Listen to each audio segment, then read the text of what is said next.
Dear friends, the Alekhine defense is one of those obscure defenses you don't get to play too much, but it can be very dangerous if you get unprepared.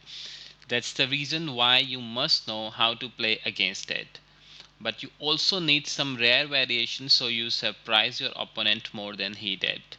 International master Lawrence Trent, who worked with the Grandmaster Fabiano Caruana for years, analysis such a great variation in his course, beating Alekhine Defense. In this video, we will going to show you what is a Alekhine Defense and how you can play as a white against it. So in Alekhine Defense, white starts with e4 and black replies knight f6. So that is Alekhine Defense. Uh, in this, white continue is advanced and attack on this knight at e5, where knight goes to d5. Here you can have two options. Either you can play c4 or you can play d4. Both are perfectly fine, but let's play with d4, and usually the black replies with d6. Why d6? Basically, black is trying to attack on your center, and as soon as you take it, it will take it, and and there will be an attack coming onto your queen. So c4 attack, further attacking onto the knight. Knight goes to b6, and now you take e takes d6, where black will also capture with e takes d6. Black players which like this lines are usually solid maneuver oriented. So Lawrence suggested you a sharp line, pulling them away from their comfort zone. So friends, continuing attack on this knight is pretty useless. I will show you how. Say for example, if you play c5, then black takes d takes c5, and then you take d takes c5, and then your opponent will capture your queen. And if you capture queen, and as soon as you capture the queen, you lose the right to castle. So this line is not at all recommended here. So friends, so the suggested line here is knight to c3. But before I can show you this suggested line, there is one more variation which we should see, which is knight to f3. And you should avoid playing knight to f3. Of course, it will help you do a king side castle, but what usually happens is here your opponent can play bishop to g4, and if you play to, because this knight is pinned at the moment, and if you play bishop to e2, uh, black will capture this knight, say bishop takes f3, and then when you bishop takes f3, knight takes c4, and then you will be a pawn down here in this line. So instead of playing knight f3, you should play knight to c3. So there's no chance of bishop to g4. Here usually black plays bishop to e7. Then you can play bishop to e3, defending this pawn as well. Here black usually castles, and then white plays bishop queen to f3. So the white's idea is very cunning.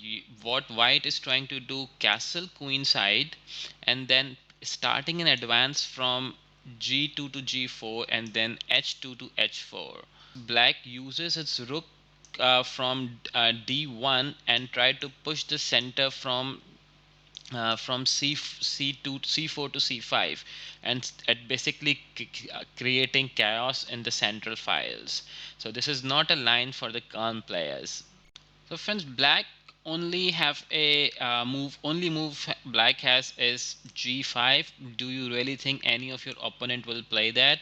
Um, if so, get a chance to confuse your opponents and sharpen the positions. This great scoring variation from Lawrence Trent, Vault of Opening Novelties.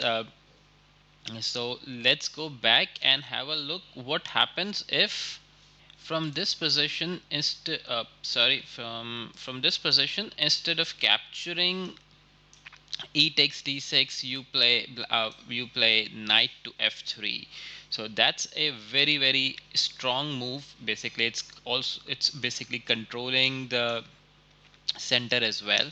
So black usually here tries to bring bishop to g4 and basically is trying to exchange this bishop against the knight. Usually you don't see people trading the bishops against the knight because bishop pairs are more powerful, and especially in the open games. But here I would recommend for the black players to capture this knight at some place. The whites usually play is bishop to e2, or basically white will make an intermediary move either to knight to knight to d2. Both are both moves are pretty valid. Um, the reason you should ignore bishop to d2 because of the reason I've showed you earlier, because once you capture the knight with the bishop, this pawn will be hanging. So here on this position, black usually tries to open up, play g6 and try to fianchetto the bishop um, uh, onto the king, onto the fianchetto the bishop and tries to castle onto the king side.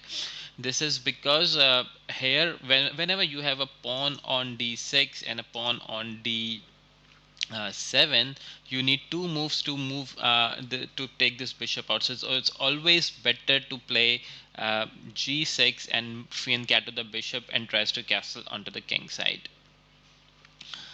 So friends, before I finish off, I would like to show you one last variation which is called 4 pawn attack, and which basically starts from this position. Instead of capturing e takes d6, white plays f4, and this is 4 knight attack. White has a great center control here, and if you can see, all of those squares are being controlled by the white. Here black tries to take d takes e5, which, and then f takes e5, and at this point, again, as I said, white has a strong control over the center, and now what black try to do is to attack onto this center. Here you will see knight to c6 attacking onto this d4 pawn, and in this variation you will see a lot of black tries with lot of variations to attack on this d7 pawn. Here you will see white tries to defend with bishop to e3 or knight to f3, queen. So few immature players, or you can say the beginners, can usually play here. Instead of 3, they try to again attack onto the c5. This move is not at all recommended because now there is black does not have any problem. This knight can either go to d7 or can even go to d5, and even it can join other minor pieces to attack onto the white. So this move is not at all recommended. So here you usually see bishop to e3. Again, the idea here is white can even black can play bishop to f5, or try to move g6 and fianchetto the bishop, castle king side. But here if you see, the white's king is a pretty much exposed here at the moment. It is still better to castle onto the king side instead of castle onto the queen side, because queen side is completely open, and king will be exposed on the queen side. So friends, that's all the Alekhine defense. Let me know how you like this. It's better if you play with your friends on those lines. It's a very interesting opening, and very aggressive line, I would say. And if you're a passive player, you should try keep the the boat closed. So so do subscribe the channel so that you don't miss any other future tutorials. Take care till then. Bye bye.